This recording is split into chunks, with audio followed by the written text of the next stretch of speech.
하나님이여, 내게 은혜를 베푸소서. 내게 은혜를 베푸소서. 내 영혼이 주께로 피하되 주의 날개 그늘 아래에서 이 재앙들이 지나기까지 피하리이다. 내가 지존하신 하나님께 부르짖으며 곧 나를 위하여 모든 것을 이루시는 하나님께로다. 그가 하늘에서 보내사 나를 삼키려는 자의 비방에서 나를 구원하실지라. 셀라. 하나님이 그의 인자와 진리를 보내시리로다. 내 영혼이 사자들 가운데에서 살며 내가 불사르는 자들 중에 누웠으니 곧 사람의 아들들 중에라. 그들의 이는 창과 화살이요 그들의 혀는 날카로운 칼 같도다. 하나님이여, 주는 하늘 위에 높이 들리시며 주의 영광이 온 세계 위에 높아지기를 원하나이다. 그들이 내 걸음을 막으려고 그물을 준비하였으니 내 영혼이 억울하도다. 그들이 내 앞에 웅덩이를 팠으나 자기들이 그 중에 빠졌도다. 셀라. 하나님이여, 내 마음이 확정되었고 내 마음이 확정되었사오니 내가 노래하고 내가 찬송하리이다. 내 영광아 깨일지어다. 비파야 수금아 깨일지어다. 내가 새벽을 깨우리로다. 주여, 내가 만민 중에서 주께 감사하오며 문나라 중에서 주를 찬송하리이다. 무릇 주의 인자는 커서 하늘에 미치고 주의 진리는 궁창에 이르나이다. 하나님이여, 주는 하늘 위에 높이 들리시며 주의 영광이 온 세계 위에 높아지기를 원하나이다. 할렐루야. 말씀으로 오늘 하루를 살아가는 우리 모두에게 하나님의 은혜와 평강이 가득하시기를 주님의 이름으로 축원합니다. 오늘 표제는 56편과 마찬가지로 다윗의 믹담시라고 적혀 있습니다. 이 믹담이라는 것은 그 의미가 정확하진 않지만 석비에 새겨진 비문 또는 서신을 뜻하기도 합니다. 이후에 음악 용어인 알다스엣에 맞춘 노래라고 표시되어 있는데 이 말은 파멸하지 마소서라는 의미와 함께 결코 멸망하지 않는다라는 소망의 의지를 담고 있습니다. 이 시편은 다윗이 사울을 피하여 굴에 있던 때라고 언급하면서 이 시의 역사적 정황을 기록하고 있습니다. 이것은 아마도 사무엘상 22장에서 다윗이 아둘람굴로 도망갔을 때나 사무엘상 24장에서 엔게디 동굴에 숨어 있을 때를 의미할 것입니다. 만약 여러분이 다윗과 같은 처지에 있다면 여러분은 어떻게 하시겠습니까? 아무런 소망도 기대할 수 없고 죽음을 피해 답답한 동굴에 갇혀 있는 처지에서 여러분이 할 수 있는 것은 과연 무엇이겠습니까? 오늘 본문의 다윗은 노래하고 있습니다. 자신에게 은혜를 베풀어 달라고 반복적으로 하나님께 간구하고 있다는 것입니다. 그렇다면 어떤 은혜입니까? 오늘 본문 1절 말씀에 보면 하나님이여 내게 은혜를 베푸소서. 내게 은혜를 베푸소서. 내 영혼이 주께로 피하되 주의 날개 그늘 아래에서 이 재앙들이 지나가기까지 피하리이다. 아멘. 보통 우리는 간절하게 기도해서 문제가 해결된 이후의 상태를 은혜라고 말합니다. 물론 어둠에서 벗어나고 우리의 기도가 응답되는 것도 은혜입니다. 그러나 오늘 다윗이 말하고 있는 은혜는 더 근본적인 것을 이야기하고 있습니다. 그가 말하는 은혜는 문제 해결이 아니라 주님께로 피하는 것입니다. 주님께로 피하기 위해서는 전적인 하나님의 은혜가 필요하다는 것입니다. 그래서 다윗은 문제를 해결해 주시면 은혜를 고백하겠습니다 라고 말하지 않고 나에게 은혜를 주시면 내 영혼이 주님께 피하겠습니다 라고 고백하고 있습니다. 우리는 환난과 고통과 핍박 가운데 나에게 찾아온 현실의 두려움과 상처와 아픔과 염려에 매여서 세상 그 누구도 넘어설 수 없는 높은 성을 쌓거나 그 누구도 찾지 못하는 동굴로 숨어버립니다. 우리는 현실로부터 도망치는 것이 문제 해결이라고 생각합니다. 지금 다윗의 상황은 어쩌다 가끔 찾아오는 어려움이 아닙니다. 사울은 다윗을 찾아 죽이려고 혈안이 되어 있습니다. 다윗은 매일매일이 고통의 연속이었습니다. 그런 다윗을 위해 하나님은 이렇게 역사하고 계십니다. 사무엘상 23장 14절 말씀입니다. 다윗이 광야의 요새에도 있었고 또 십광야 산골에도 머물렀으므로 사울이 매일 찾되 하나님이 그를 그의 손에 넘기지 아니하시니라. 아멘. 여러분, 이것이 은혜입니다. 다윗은 숨었고 사울은 매일 그를 죽이기 위해서 찾아다녔지만 하나님이 다윗을 사울의 손에 넘기지 않으셨다는 것. 하나님의 인도하심과 보호하심 속에서 다윗을 끝까지 붙들어 주셨다는 것. 이것이 은혜라는 것입니다. 그래서 다윗은 2절 말씀에 내가 지존하신 하나님께 부르짖음이며 곧 나를 위하여 모든 것을 이루시는 하나님께로다 라고 은혜의 하나님을 찬양하고 있습니다. 그의 현실은 하나도 변하지 않았습니다. 그러나 다윗은 절망의 순간에도 변함없이 자신을 지키시고 보호하시는 여호와 하나님을 믿고 신뢰함으로 그 은혜를 힘입어 하나님께 나아가고 있다는 것입니다. 일상의 고단함과 어려움 속에서도 어쩌면 우리가 새벽을 깨워 주님 앞에 나와 기도하는 것이 은혜라는 것입니다.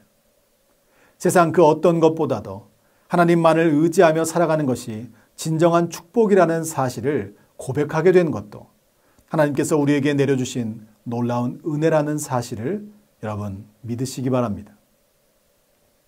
에베소서 2장 8절에서 사도 바울은 이렇게 고백하고 있습니다.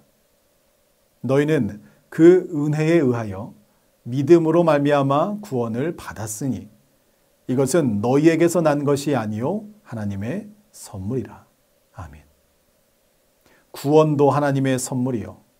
내가 구원받았음이 믿어지는 것도 하나님의 은혜의 선물이라는 것입니다. 우리가 구원받은 하나님의 백성이 되는 것도 그리스도인으로 오늘을 살아가고 있는 것도 모든 것이 전적인 하나님의 선물입니다. 저와 여러분은 이미 은혜 받은 사람입니다. 다윗이 고통 가운데 부르짖으며 외쳤던 그 구원의 은혜가 십자가에 달리신 예수 그리스도의 보혈의 피로 말미암아 우리에게는 이미 임했기 때문입니다. 따라서 환난 중에 우리가 피해야 할 곳은 세상의 동굴이 아니라 우리를 구원하신 하나님의 날개 아래입니다. 다윗은 사울을 피해서 동굴에 2번 숨게 됩니다. 그때마다 기적적으로 목숨을 건지고 살아남았습니다. 어떤 사람들은 다윗이 지독하게 운이 좋았다라고 이야기할 것입니다. 그러나 다윗이 그 모든 환난에서 살아남은 것은 운이 좋아서가 아니라 주의 날개끈을 아래에 피했기 때문입니다. 사울이 다윗을 잡을 수 없었던 이유는 도저히 찾을 수 없는 동굴에 숨었기 때문이 아니라 하나님의 날개가 다윗을 보호했기 때문입니다. 다윗은 하나님이 자신을 삼키려는 자들의 비방에서 하늘로부터 구원하시는 은혜를 베풀어 주실 것이라고 확신합니다. 3절 말씀입니다. 그가 하늘에서 보내사 나를 삼키려는 자의 비방에서 나를 구원하실지라. 하나님이 그의 인자와 진리를 보내시리로다. 아멘. 하나님이 칼과 창을 보내시지 않고 인자와 진리로 사랑과 자비로 내 삶을 덮어주신다는 것입니다.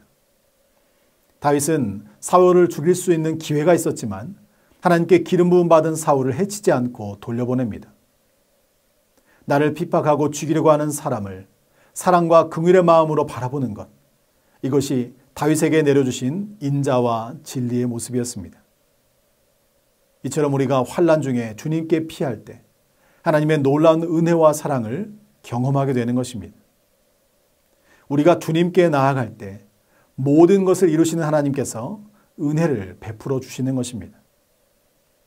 튼튼해 보이는 동굴을 여러분의 피난처로 삼지 마시기 바랍니다.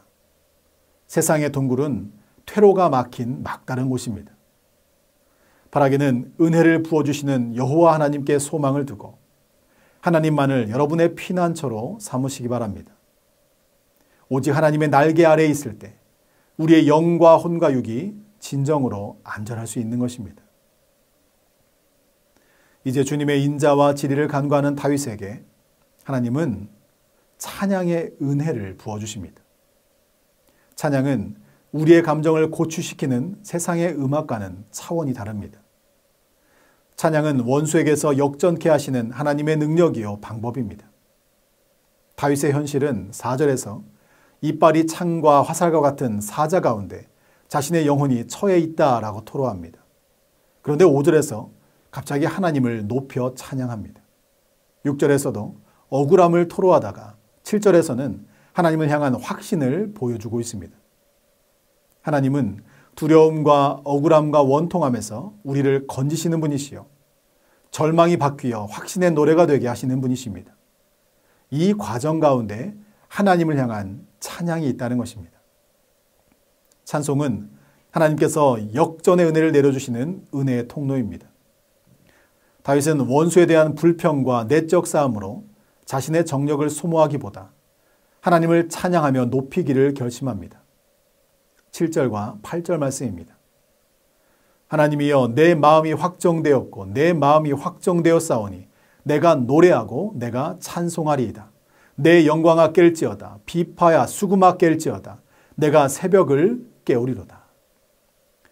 그는 어떤 상황 속에서도 하나님을 찬송할 것을 마음으로 확정한 것입니다. 또한 다윗은 자기 영광, 비파와 수금, 새벽을 깨운다라고 표현합니다.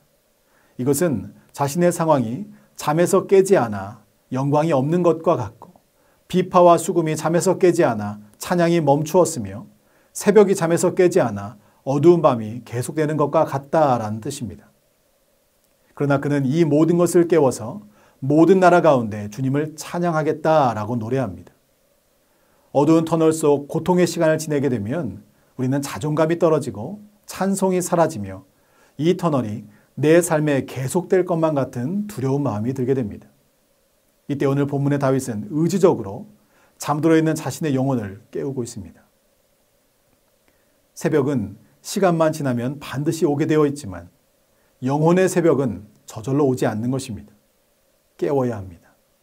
절망, 분노, 두려움에 잠긴 영혼은 깨우지 않으면 잠든 채로 그대로 가는 것입니다.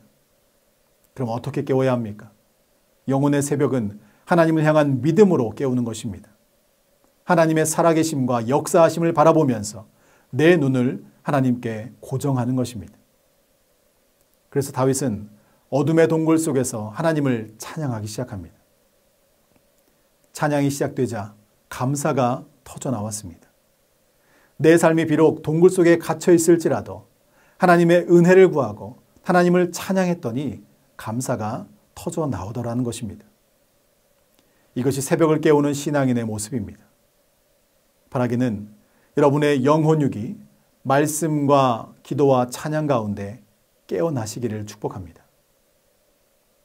때로 우리는 캄캄한 동굴과 같은 궁지에 처할 때가 있습니다. 동굴에 들어가면 갇힌 것 같고 빛이 보이지 않는 어둠 속에서 절망할 수도 있습니다.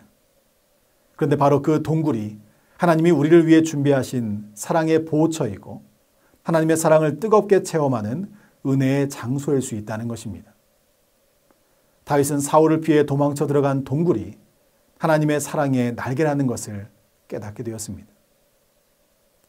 그래서 다윗이 환난 가운데 부르짖던 기도는 하나님께 드리는 감사와 기쁨의 찬송으로 바뀌게 되었습니다. 9절 말씀입니다. 주여, 내가 만민 중에서 주께 감사하오며 문나라 중에서 주를 찬송하리이다. 그리고 동굴만 보이던 그의 눈에 이제는 온 하늘에 미치는 하나님의 인자와 하늘의 궁창까지 이르시는 하나님의 진리가 보이기 시작합니다. 10절 말씀입니다. 무릇 주의 인자는 커서 하늘에 미치고 주의 진리는 궁창에 이르나이다. 아멘. 마침내 자신의 안위를 걱정하던 기도가 이제는 하나님의 영광이 온 세계 위에 높아지기를 구하는 간구로 발전하게 됩니다. 11절입니다. 하나님이여, 주는 하늘 위에 높이 들리시며 주의 영광이 온 세계 위에 높아지기를 원하나이다. 아멘. 이처럼 하나님의 은혜는 상황만 바꾸는 것이 아니라 하나님을 향한 마음과 생각을 바꾸고 세상을 바라보는 관점을 바꾸며 삶의 목표와 방향까지 변화시킵니다. 이처럼 믿음은 하나님의 은혜를 경험하는 가장 확실하고 분명한 통로입니다. 또한 우리에게 주어진 믿음도 하나님의 은혜임을 기억하면서 우리는 오늘을 살아내야 한다는 것입니다. 사랑하는 전주한대교회 성도 여러분, 다윗은 고통 때문에 탄식하면서도 구원에 대한 확신을 표현하고 하나님의 영광을 높이고 있습니다. 우리는 자기 문제에 사로잡혀 하나님을 바라보지 못할 때가 참 많이 있습니다. 바라기는 비록 우리가 고난의 터널을 지나고 있을지라도 하나님의 은혜를 구하는 오늘 하루가 되시기를 축복합니다. 감사할 것 하나 없는 팍팍한 인생을 살아간다고 할지라도 그럼에도 불구하고 변함없이 우리와 함께 하시는 하나님을 찬양하는 복된 하루가 되시기를 소망합니다. 그래서 2024년 잠자는 우리의 영혼육이 깨어나고 연약한 우리의 믿음도 깨어나서 하나님께 더 가까이 나아가 모든 영광과 찬송을 하나님께만 올려드리는 거룩하고 복된 한 해가 되시기를 주님의 이름으로 간절히 축원합니다. 우리 이 시간 함께 기도하기 원합니다. 잠자는 우리의 영혼과 연약한 우리의 믿음을 깨워주시고 하나님께 더 가까이 나아가는 믿음의 한 해가 될 수 있도록 은혜를 베풀어 주시옵소서. 3월 28일 목요일 경관심의가 잘 마무리되게 하시고 새성전 건축의 모든 과정 속에서 하나님의 역사가 드러나게 하시고 전주시에서 진행되는 모든 행정적인 절차가 순적하게 이루어질 수 있도록 인도하여 주시옵소서. 사순절 기간 말씀과 기도로 무장하게 하시고 예수님의 십자가를 더욱 깊이 묵상하고 예수님을 뜨겁게 만나는 은혜의 시간이 되게 하여 주시옵소서. 우리 이 시간 믿음으로 함께 기도하겠습니다.